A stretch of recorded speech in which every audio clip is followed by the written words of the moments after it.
तो एक्सपेरिमेंट में हम कर रहे हैं, थ्योरिकली हम इसको पहले भी कर चुके हैं कि किस तरह हम एक गैल्वेनोमीटर को एमीटर में कन्वर्ट कर सकते हैं। अब हम प्रैक्टिकली इस चीज को प्रूव करेंगे कि हाउ इज इट पॉसिबल, कि कैसे हम एक गैल्वेनोमीटर को एमीटर में कन्वर्ट कर सकते हैं। तो सर्किट डायग्राम सबसे पहले देखेंगे इसका। हमारे पास बैटरी है, उसके साथ एक की है। बैटरी और की इन दोनों की जगह हम लगा देंगे बैटरी एलिमिनेटर, क्योंकि बैटरी एलिमिनेटर के अंदर ऑन ऑफ का स्विच होता है, वो हमारा की का काम कर लेगा। बैटरी एलिमिनेटर को कनेक्ट करेंगे किससे? एमीटर से। एमीटर को हम कनेक्ट करेंगे किससे? गैल्वेनोमीटर को। और गैल्वेनोमीटर हम कनेक्ट करेंगे किससे? रियोस्टेट से, and rheostat to the battery negative terminal. Right, इतना करने के बाद हम एक शंट को जी के लगा देंगे पैरेलल। राइट, तो ये जो एक्सपेरिमेंट है conversion of galvanometer into ammeter, थोड़ा सा रिलेटेड है जो इससे हमने पहले एक्सपेरिमेंट किया था, जिसमें हमने हाफ डिफ्लेक्शन मेथड से गैल्वेनोमीटर का रेजिस्टेंस फाइंड किया था। क्योंकि कन्वर्जन में आपको गैल्वेनोमीटर का रेजिस्टेंस चाहिए और इसके लिए आपको फिगर ऑफ मेरिट भी चाहिए। तो उन दोनों वैल्यू को पहले आपको निकालना होगा उसी मेथड से जो हमने हाफ डिफ्लेक्शन में किया था। हाफ डिफ्लेक्शन के अंदर हमारे पास जो जी की वैल्यू आती है उसका फॉर्मूला होता है R into S divide by R minus S. तो हाफ डिफ्लेक्शन मेथड से सिर्फ हम एक रीडिंग लेंगे। अगर थोड़ा सा आपको ध्यान होगा, उसमें हमारे पास टेबल बनती थी रेजिस्टेंस के लिए, थीटा के लिए, थीटा बाय 2 के लिए, एस के लिए, जी के लिए और फिगर ऑफ मेरिट के लिए, ये टेबल थी। तो हमने सबसे पहले आर कितना लिया बेटा? सपोज हमने कितना लिया? 10,000 लिया। 10,000 के थीटा निकाला, थीटा बाई 2 निकाला, एस हमने कैलकुलेट कर लिया।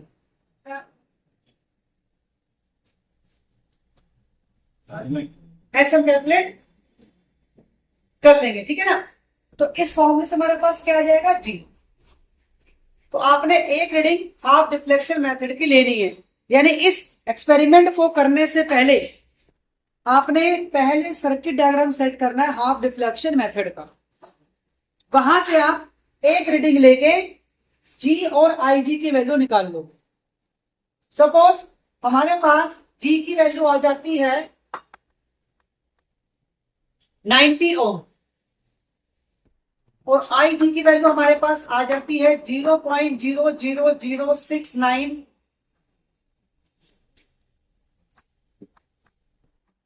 Ampere per division. ये हमारे पास वैल्यू आ जाती है। राइट, तो ये दो वैल्यू आपके पास नोन है, ये आप पहले हाफ डिफ्लेक्शन मेथड से निकाल लेंगे। अब इसके बाद क्या करना है आपको ये सर्किट डायग्राम कनेक्ट कर लेना है। हाफ डिफ्लेक्शन मेथड में हम शंट की जगह रेजिस्टेंस बॉक्स लगाते थे, जिसके अंदर रेजिस्टेंस की वैल्यू स्टार्ट थी 0.1 से, 0.2 से, लेकिन शंट की वैल्यू इससे भी कम आती है। तो आप सर्किट डायग्राम कनेक्ट करने के बाद इस शंट को नहीं लगाओगे, यानी रेजिस्टेंस बॉक्स आप नहीं लगाओगे, हम शंट की जगह वायर को यूज करेंगे। ठीक है, अब वो वायर कितना लंबा हम ले, मतलब उस वायर की लेंथ क्या हो, सबसे पहले ये हम कैलकुलेट करेंगे। राइट, आपके पास जी की वैल्यू, आपके पास आई जी की वैल्यू है। सबसे पहले आप निकालोगे आई जी नहीं, figure of merit.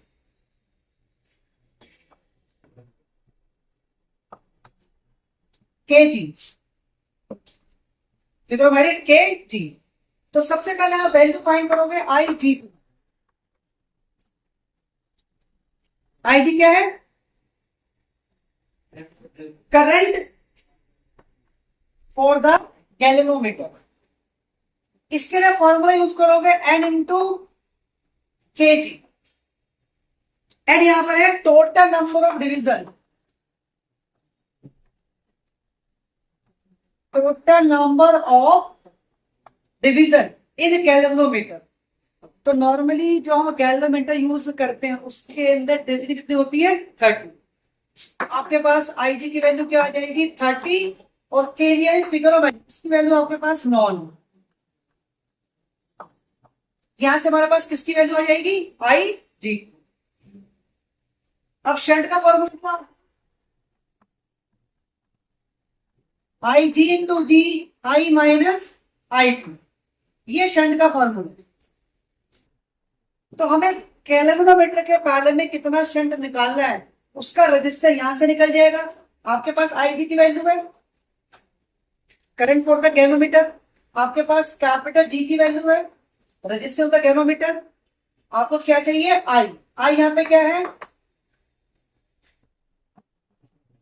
Range of ammeter.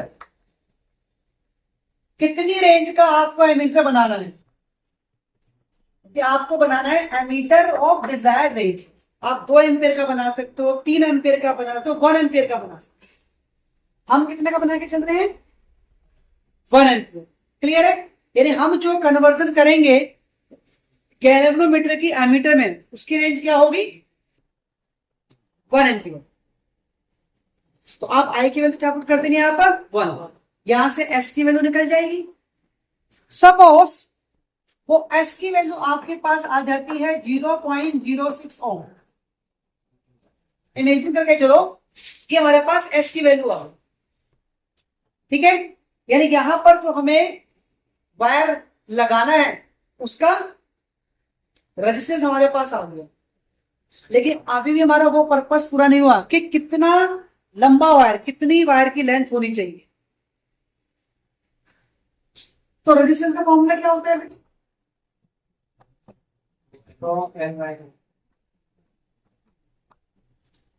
Are equal to rho L upon A. R shunt, हमें शंट की लेंथ निकालनी है। रेजिस्टिविटी लेंथ एरिया हो गया पायर स्क्वायर, तो ऐसे एल की वैल्यू क्या हो जाएगी, S into pi R square divide by rho. S की वैल्यू यहां गई। अब आपको मैंने जो वायर दिया, सपोज मैंने आपको वायर दी यूरेका का, ठीक है, मैंने आपको वायर दिया है नॉर्मल यूरेका का वायर हो, या मैंने आपको दिया मैग्नीन का वायर। तो जो भी मैं आपको वायर दूंगा उसका नाम मैं आपको बताऊं, ये वायर यूरेका का है। सपोज मैंने आपको वायर दी यूरेका का, कि आपको यहां पर गैल्वेनोमीटर के पाले में जो वायर लगाने किस तरह लगाना है, यूरेका का। तो अब सबसे पहले काम क्या करोगे, यूरेका की रेजिस्टिविटी देख लोगे, 4.2 समथिंग होती है। तो रो की वैल्यू पुट कर दोगे, एस की वैल्यू ये रही 0.06। आर स्क्रू गोज से हम उस वायर का डायमीटर निकालेंगे जो आपको दिया। तो आपने आर की वैल्यू पुट कर दी, आपने एस की वैल्यू पुट कर दी, आपने रो की वैल्यू पुट कर दी टेबल से। इन सबको सॉल्व करोगे आपके पास क्या आ जाएगा, एल। सपोज ये एल आपके पास आ जाता है 6 सेंटीमीटर, सेंटीमीटर में आएगा 10 सेंटीमीटर, 11 सेंटीमीटर, 9 सेंटीमीटर। तो आपके पास ये क्लियर हो गया कि आपको यहां पर जो वायर लगाना है उसकी लेंथ कितनी चाहिए, 6 सेंटीमीटर। यानी इतना जो हमने एक्टिविटी करी है वो सिर्फ इसलिए करी कि हमें जो यहाँ पे वायर लगाना है यूरेका का, उसकी लेंथ क्या होनी चाहिए, मिल गया। जितनी भी लेंथ है उससे कम से कम 4 सेंटीमीटर आप ज्यादा लेंगे। क्यों, क्योंकि जब वायर आप लगाओगे तो वायर को लपेटते हो ना कसने के लिए, तो दो करीब 3 या 4 सेंटीमीटर, 2 सेंटीमीटर यूज होता है, तो 3 या 4 सेंटीमीटर ज्यादा लेके चलेंगे ताकि वो हमारा यहां पर टाइट करने में यूज हो जाए। तो आपकी इफेक्टिव लेंथ कितनी है, 6 सेंटीमीटर है। तो 6 तो कितने का ले लोगे, 9 सेंटीमीटर का वायर ले लो, ताकि 1.5 दोनों तरफ आपका यूज हो जाए। क्लियर है, इतना काम जब आप कर लोगे, अब आपको क्या करना है, अब आपको एक्चुअल में एक्सपेरिमेंट परफॉर्म करना है। ठीक है, ये सेट लगा दिया मैंने, हमें एस पता लग गया 6 सेंटीमीटर। यहां से की को क्लोज किया, एमीटर कुछ रीडिंग देगा देगा। तो आपको जो टेबल बनानी है उस टेबल में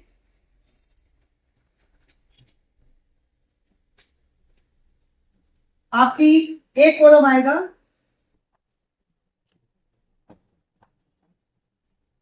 रीडिंग फ्रॉम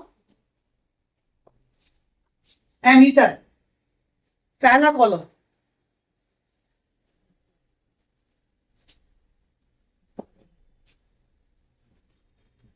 पहला कॉलम है reading for ammeter, reading for ammeter, इसको लेट कर लो आई। नेक्स्ट कॉलम बनेगा आपका रीडिंग फॉर गैल्वेनोमीटर, इसके अंदर दो कॉलम आएंगे, थीटा और आई डैश। आई डैश होगा डिस्काउंट इनटू थीटा, और यहां पे आएगा डिफरेंस। डिफरेंस किसका? आई और आई डैश। ये आपकी टेबल बन गई। तो जैसे ही आपने की को क्लोज किया, एमीटर कुछ रीडिंग दिखाएगा। सपोज दिखाता है वो 2 एम्पियर। तो जब एमीटर कुछ रीडिंग शो करेगा तो गैल्वेनोमीटर में कोई ना कोई डिफ्लेक्शन आएगी। आप वो डिफ्लेक्शन को नोट करोगे। सपोज कितनी आती है वो? 10 डिवीजन। अब इस डिवीजन को करंट में कन्वर्ट करना है, आई डैश। कैसे करोगे? इस डिवीजन को आप गैल्वेनोमीटर के लिस्ट काउंट से मल्टीप्लाई कर दो, तो ये रीडिंग किसमें आ जाएगी? करंट में। तो लिस्ट काउंट कैसे फाइंड करें गैल्वेनोमीटर का? लिस्ट काउंट फाइंड करने का सिंपल सा फॉर्मूला है,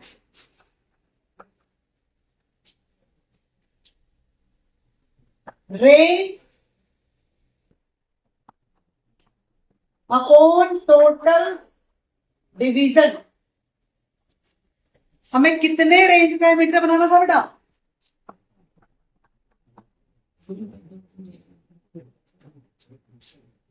रेंज और मीटर में क्या लेके चले गए? 1 एम्पियर। तो रेंज हमारे पास क्या आ गई? 1। टोटल डिवीजन इन गैल्वेनोमीटर कितनी होती है? 30। तो डिस्काउंट कितना आ गया? 1/30। सपोज आपको जो एमीटर बनाना था उसकी रेंज क्या थी? 2 रेंज थी आपको, तो लिस्ट काउंट क्या हो जाता? 2/30। तो 1/30 कितना आया? 0.33। 0.33। तो आप क्या करोगे बेटा? आई डैश हो जाएगा 10 इंटू 0.33। तो इसकी वैल्यू कितनी आ जाएगी? 3.3। यानी एक्चुअल करंट कितना था हमारा? 2 एम्पियर। और ये कितना दिखा रहा है? 3.3। इसका मतलब एरर कितना आ गया? 2 माइनस 3.3 दैट मींस माइनस 1.3। यानी हमने इस गैल्वेनोमीटर को इसी की रेंज का बना दिया ऑलमोस्ट। भाई 2 का है तो एग्जैक्टली 2 तो नहीं आएगा, एरर्स होंगे, तो 2 के आसपास है। 2.2, 2.3, 1.9। तो जितना भी एरर है वो डिफरेंस में शो करो। क्लियर है? तो थोड़ा सा एक्सपेरिमेंट लेंथी जाएगा, इसीलिए मैंने गैल्वेनोमीटर की वैल्यू और फिगर ऑफ मेरिट को निकालने के लिए सिर्फ एक रीडिंग को यूज किया। इसकी टेबल नहीं बननी है,